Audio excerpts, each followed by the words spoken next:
베이스캠프 생명의 삶 아침 묵상에 오신 여러분들을 진심으로 환영하고 축복합니다. 저는 베이스캠프 교회를 섬기고 있는 김원규 목사입니다. 오늘 이 아침을 통해서 우리가 과연 하나님 앞에서 하나 될 수 있을지, 우리는 어떤 모습으로 세상 사람들과 대면하며 살아야 되는지 고민하는 시간 되시길 주님의 이름으로 간절히 축원하고 축복합니다. 로마서 15장 1절에서 13절까지의 말씀입니다. 로마서 15장 1절에서 13절까지의 말씀, 우리 계시된 하나님의 말씀 다 같이 봉독하도록 하겠습니다. 믿음이 강한 우리는 마땅히 믿음이 약한 자의 약점을 담당하고 자기를 기쁘게 하지 아니할 것이라.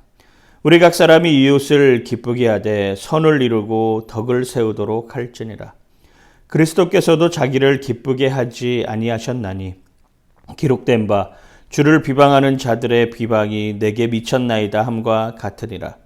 무엇이든지 전에 기록된 바는 우리의 교훈을 위하여 기록된 것이니 우리로 하여금 인내로 또는 성경의 위로로 소망을 가지게 함이니라.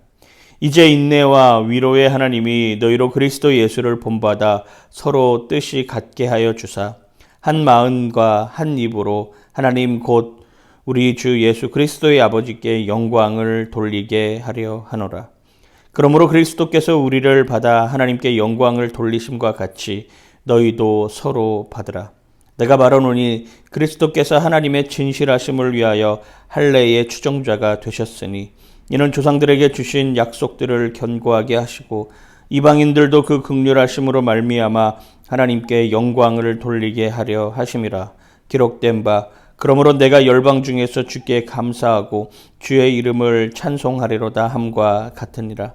또 이르되 열방들아 주의 백성과 함께 즐거워하라 하였으며 또 모든 열방들아 주를 찬양하며 모든 백성들아 그를 찬송하라 하였으며 또 이사야가 이르되 이새의 뿔이 곧 열방을 다스리기 위하여 일어나시는 이가 있으리니 열방이 그에게 소망을 두리라 하였느니라.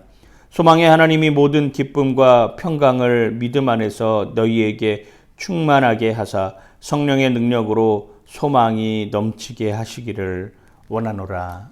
아멘. 어릴 적에 이런 생각을 해본 적이 있습니다.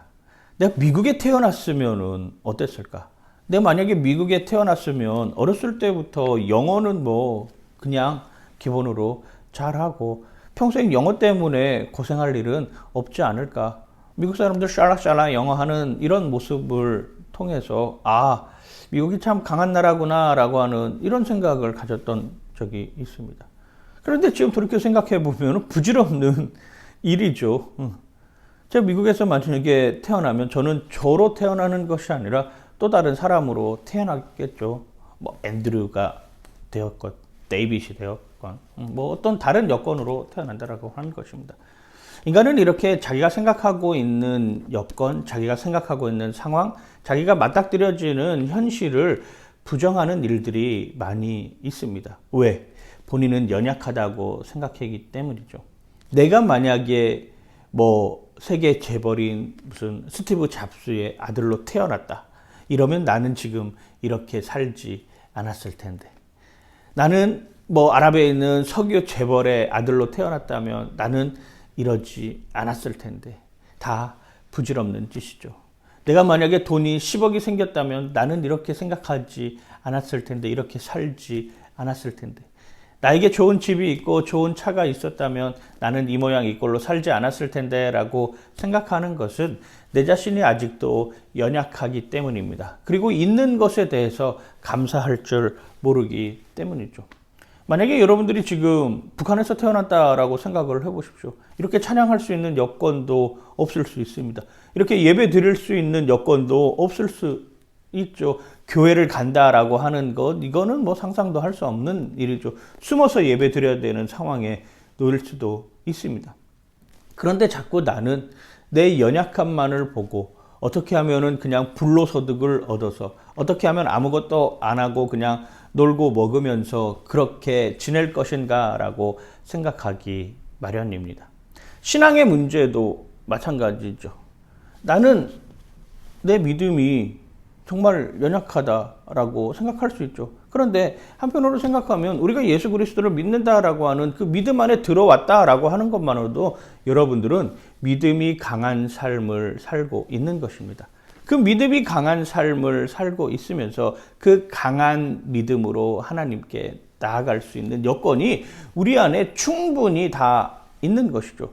내가 믿음이 강하다라고 하는 것은 무엇입니까? 그렇습니다. 내가 하나님을 믿고 있다라고 하는 것입니다. 믿음이 강한 것은 다른 것이 아니라 내가 하나님께 진실된 모습으로 서 있다라고 하는 것이죠. 믿음이 강하다라고 하는 것은 다른 것이 아니라 내가 정직하게 하나님 앞에 달려가고 있다라고 하는 것이죠. 다윗의 고백이 이런 고백 아닙니까? 하나님이여 내 속에 정한 마음을 창조하시고 내 안에 정직한 영을 새롭게 하소서. 그러니까 다윗이 믿음이 강한 사람이 되는 것입니다.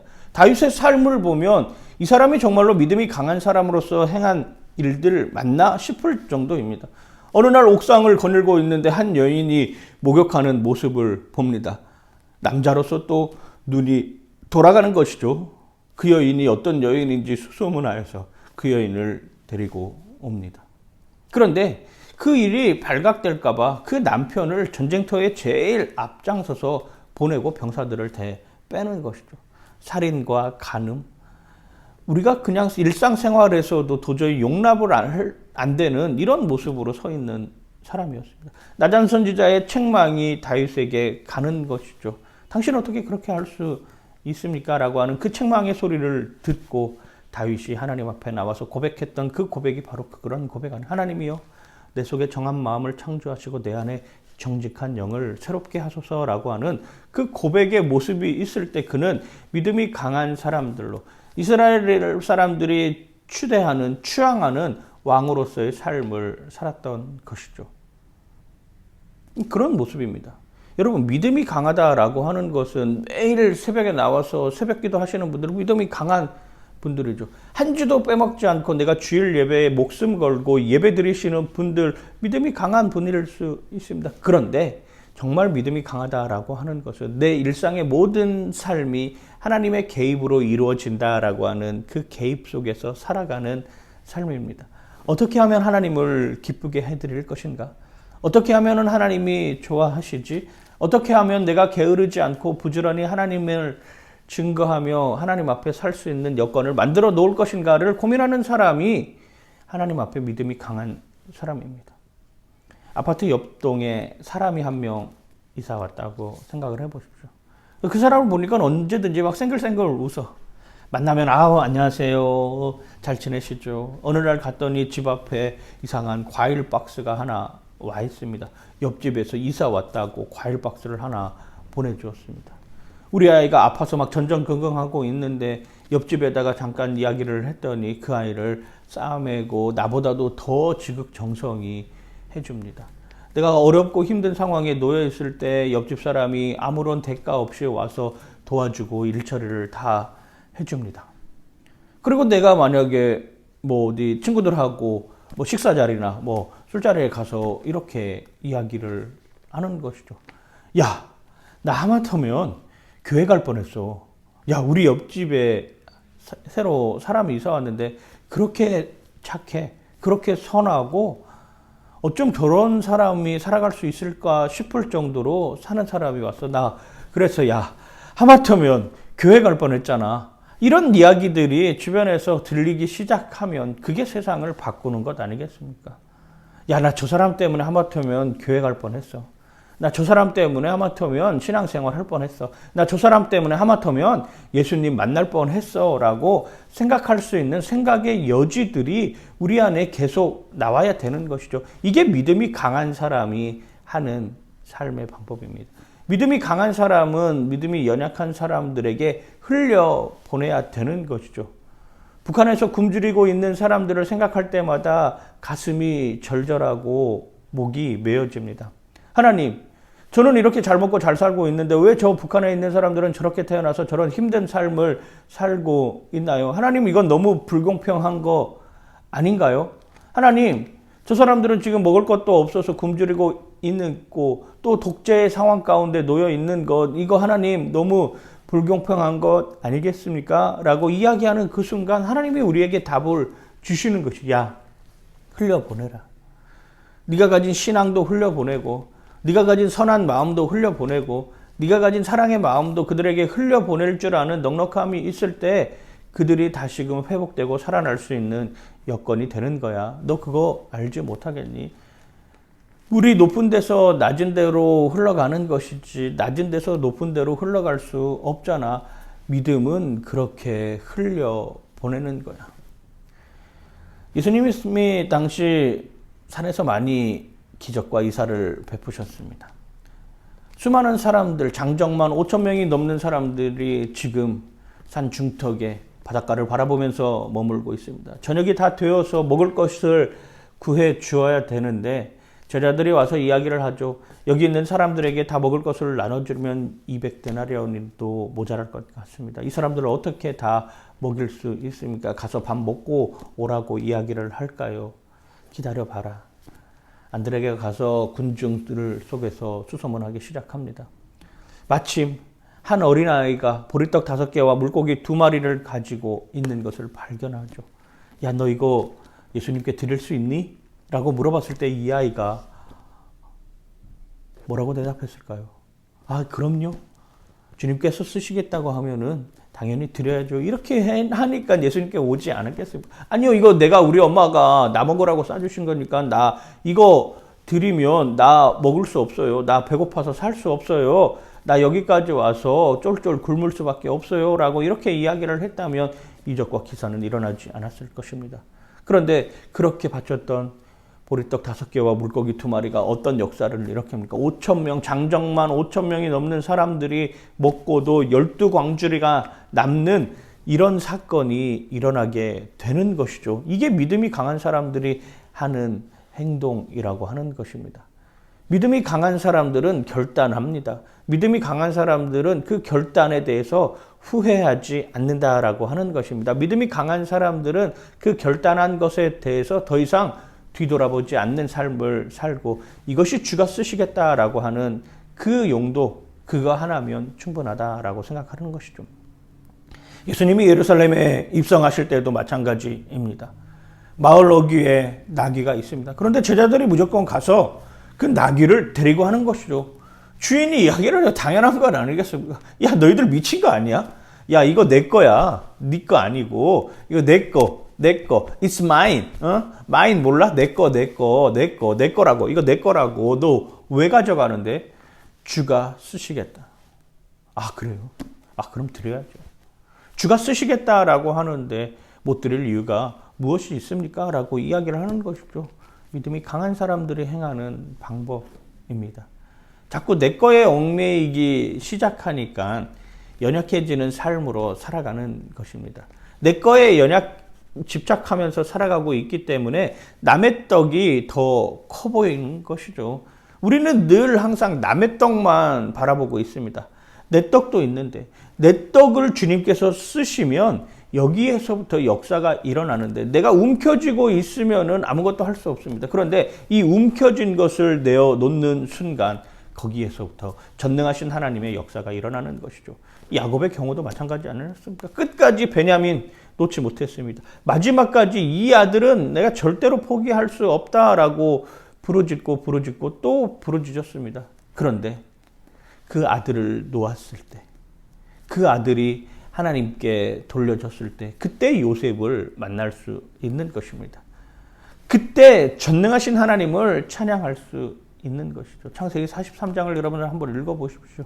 그런 이야기들이 고스란히 다 숨어져 있습니다. 믿음이 강한 우리는 마땅히 믿음이 약한 자의 약점을 담당하고 자기를 기쁘게 하지 아니할 것이라. 사도 바울은 로마에 있는 교인들에게 거듭 이야기를 하고 있는 것입니다. 믿음이 강한 사람들, 내가 믿음 앞에 서 있다라고 생각하는 사람들, 내가 하나님께 정말로 전심으로 달려가고자 하는 그 사람들이 너희들이 사랑을 흘려보내야 된다라고 알려주고 있는 것이죠. 우리 각 사람이 이웃을 기쁘게 하되 선을 이루고 덕을 세우도록 할지니라. 계속해서 로마서 12장부터 나오는 실천편에서 가장 강조하고 있는 내용이 바로 이 선을 이루고 덕을 행하라라고 하는 것이죠. 로마서 13장 3절에서도 선을 행하라 그리하면 그에게 칭찬을 받으리라 이렇게 표현을 하고 있는 것이고요. 로마서 12장 13절 성도들의 쓸 것을 공급하며 손 대접하기를 힘쓰라. 즐거워하는 자들과 함께 즐거워하고 우는 자들과 함께 울어라 라고 계속해서 너희는 거룩한 산제물로 영적 예배를 드리는 사람들인 만큼 그럼 너희들이 행해야 될 일이 뭐냐? 선을 행하라 라고 하는 것이죠. 비판하고 원망하고 불평하고 다른 사람들에게 내 죄가를 돌리는 삶이 아니라 오히려 선한 영향력을 가지고 그 선한 영향력을 행사할 수 있는 모습으로 살아가라. 그게 너희들에게 유익한 것이며 또한 믿지 않는 사람들에게도 그들을 하나님께로 돌이킬 수 있게 만드는 요소가 된다라고 하는 것을 우리에게 보여주고 있는 것이죠. 그리스도께서도 자기를 기쁘게 하지 아니하셨나니 기록된 바 주를 비방하는 자들의 비방이 내게 미쳤다 함과 같으니라. 시편 69편 6절 말씀을 한번 읽어보도록 하겠습니다. 시편 69편 9절 말씀입니다. 똑같이 그 표현이 나오고 있어요. 주의 집을 위하여 열성이 나를 삼키고 주를 비방하는 비방이 내게 미쳤나이다 라고 이야기를 하고 있는 것입니다. 다윗의 고백이 바로 이런 것이죠. 주를 비방하는 자들이 비방이 내게 미쳤다. 그래서 나는 하나님 편에 더 설 수밖에 없습니다. 하나님, 제가 하나님 편에 설 수 있는 방법이 무엇일까요를 고민하고 있는 것이죠. 그렇습니다, 여러분. 내가 오늘 하나님 교회에 설 수 있는 방법이 뭘까? 내가 하나님 편에서 할 수 있는 여건이 무엇일까? 내가 하나님 편에서 이루고자 하는 것이 무엇일까를 고민해 봐야 한다라고 하는 것이죠. 무엇이든지 전에 기록된 바는 우리의 교훈을 위하여 기록된 것이니 우리로 하여금 인내로 또는 성경의 위로로 소망을 가지게 함이니라. 로마서 15장에서 이야기하고 있는 또 하나의 중요한 요소는 소망을 가져라 라고 하는 것이죠. 그 소망이 어디에서부터 나타나냐? 성경의 위로로 소망을 가져라 라고 하고 있습니다. 말씀이 우리 안에 들어오면 소망이 생긴다라고 하는 것이잖아요. 말씀이 우리와 함께하면 그 소망으로 살아갈 수 있다라고 하는 것을 보여주고 있는 것입니다. 말씀이 없으면 소망도 없습니다. 말씀이 사라지면 우리에게 소망도 없는 것이죠. 말씀이 우리와 함께하지 않는데 어떻게 우리 안에서 새로운 삶이 용솟음치고 새로운 소망으로 살아갈 수 있는 것입니다. 우리는 이때 리부팅 해야 됩니다. 완전히 리셋해야 되는 것이죠.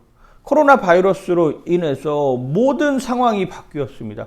그런데 상황은 다 바뀌었는데 나는 여전히 그 자리에 머물고 있다라고 하면 안 된다라고 하는 것입니다. 이제 재부팅 해야 됩니다. 리부트 해가지고 다시금 새롭게 시작해야 되는 것입니다. 그전의 것들을 포맷시키고 이제는 깔끔하게 구동되는 모습으로 다시금 서 있어야 된다라고 하는 것이죠. 전도하기가 얼마나 어렵습니까? 교회 교자만 꺼내도 사람들의 입에서 징글징글하다라고 하는 이런 소리가 나오고 있습니다. 이때 우리가 해야 될 일이 뭐야? 맞서서 계속 싸워야 되는 것인가요? 원망하고 불평하는 말로 투정을 부려야 되는 것인가요? 어린아이 같은 것입니다. 우리 아이들은 그렇잖아요. 너 왜 그렇게 했어? 라고 하면 계속 변명을 늘어놓기 시작하면 아니 내가 하려고 한 건 아니고 아니 내가 이렇게 하다 보니까 그렇게 아니 내가 이렇게 예 죄송합니다. 다음부터는 그러지 않겠습니다. 이게 성숙한 거잖아요. 너 왜 그렇게 했어? 라고 하는 이야기에 예 잘못했습니다. 죄송합니다. 이게 성숙한 사람이지. 너 왜 그렇게 했어? 라고 하는 이야기에 나는 이것 때문에 그렇고 누구 때문에 그렇고 이렇게 했고 저렇게 해가지고 심지어는 부모에게 대들기까지 하고 오늘을 사는 그리스도인들이 어쩌면 이런 모습은 아닌지 한번 고민해 봐야 할 것입니다. 보세요. 5절 6절 말씀입니다. 이제 인내와 위로의 하나님이 너희로 그리스도 예수를 본받아 서로 뜻이 같게 하여 주사 한 마음과 한 입으로 하나님 곧 우리 주 예수 그리스도의 아버지께 영광을 돌리게 하려 하노라. 결국 이런 모습을 통해서 예수님이 우리에게 요구하시는 것은 무엇일까요? 하나가 되었으면 좋겠다라고 하는 것입니다. 요한복음 17장 21절 22절에 보면 예수님이 대제사장 기도를 하면서 이런 기도를 드립니다. 아버지여, 아버지께서 내 안에, 내가 아버지 안에 있는 것 같이 그들도 다 하나가 되어 우리 안에 있게 하사 세상으로 아버지께서 나를 보내신 것을 믿게 하옵소서. 내가 주신 영광을 내게 그들에게 주었사오니 이는 우리가 하나가 된 것 같이 그들도 하나가 되게 하려 함이니이다. 아멘. 그리스도 안에서 하나가 되어야 된다라고 하는 것입니다. 결국 믿음이 강한 사람이 믿음이 연약한 사람의 그 약점을 담당해 주는 일이 서로가 하나가 되기 위해서죠. 그런데 서로가 하나가 되는데 그 서로가 하나 됨을 통해서 자기의 유익을 구해서는 안 되는 것이죠. 하나 된다라고 하는 것이 무슨 의미입니까? 하나 된다라고 하는 것이 어떤 메시지를 우리에게 전해주고 있나요? 하나가 된다라고 하는 것이 정말 좋은 것일까요? 한번 생각도 해봐야 되는 것입니다. 그리스도 안에서 하나가 되어야 될 때 진정한 하나지, 내 의지대로 하나가 되려고 하는 것은 욕심에 지나치 않는다라고 하는 것을 우리는 가장 흔하게 볼 수 있습니다. 보세요. 사랑이 없는 하나는 폭력으로 일관할 수밖에 없습니다. 히틀러가 독일을 장악했습니다. 하나가 되었습니다.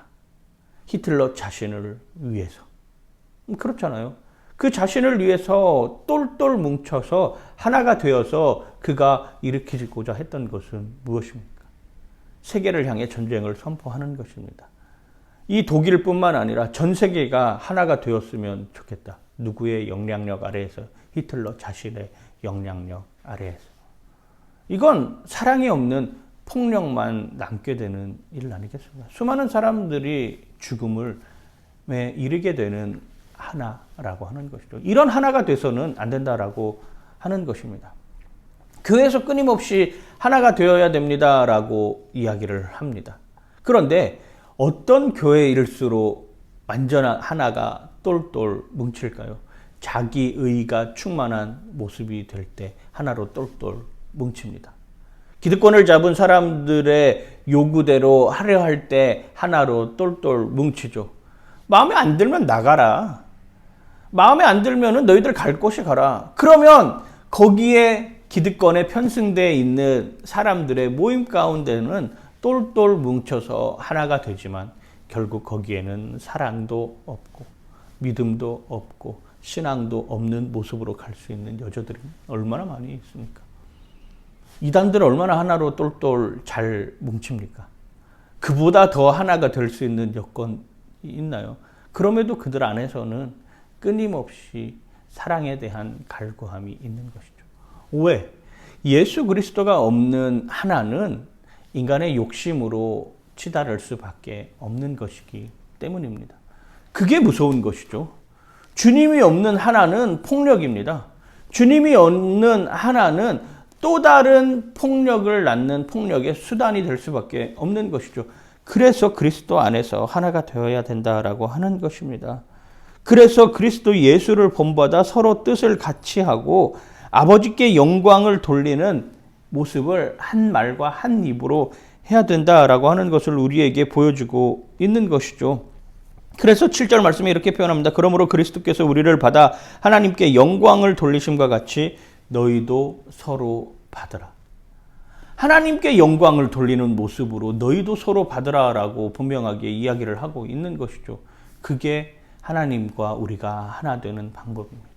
그게 하나님과 우리가 하나 된 모습으로 서 있는 여건이라고 하는 것이죠. 그 사랑 안에 머무르시길 바랍니다.